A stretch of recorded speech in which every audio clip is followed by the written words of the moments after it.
now to new information tonight in the war on ISIS. Supporters of the terror group briefly hacked Newsweek's Twitter feed today. The hackers call themselves Cyber Caliphate. They posted a message reading, "Je suis ISIS," a play on "Je suis Charlie," a message of solidarity that grew out of the Paris terror attack. The group also claimed it hacked Pentagon computers. Well, the parents of an American woman held hostage by ISIS have now learned their daughter is dead. They received a message from the terror group that contained photos confirming her death. CBS 2's Dick Brennan has more now. Dick? Well, Christina Maurice, Kayla Mueller was held by ISIS since she was kidnapped in Syria in 2013. ISIS says she was killed in a Jordanian airstrike last week, but although the U.S. has confirmed her death, they have real doubts about the story ISIS has told. I am in solidarity with the Syrian people. Her family says 26-year-old Kayla Mueller dedicated her life to humanitarian work, and a letter written to her family in the spring of last year when she was in captivity really showed her spirit. "I don't want the negotiations for my release to be your duty. None of us could have known it would be this long, but no, I am also fighting from my side in the ways I am able. I have a lot of fight left inside me."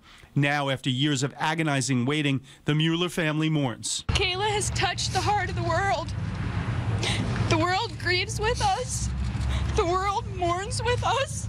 ISIS says Mueller died in a Jordanian airstrike, a claim the White House is very skeptical about.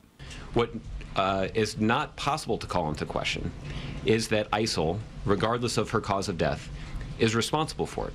This, after all, is the organization that was holding her against her will.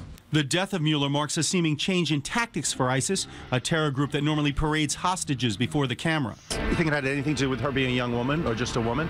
I think it had something to do with what she was doing.